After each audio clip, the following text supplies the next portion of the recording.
Ayan, 1 peso, 1 piso, year 2008. Semi hard to find na po ito.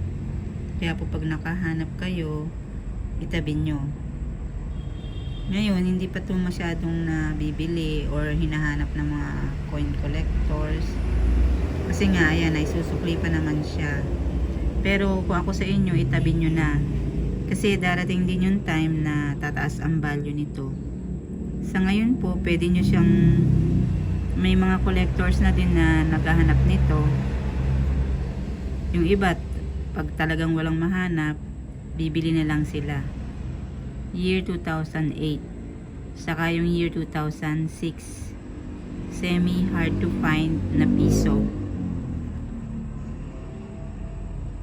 Pag marami na po yan, halimbawa marami kayong na ipon na year 2008, pwede nyo pong ibenta sa mga coin collectors.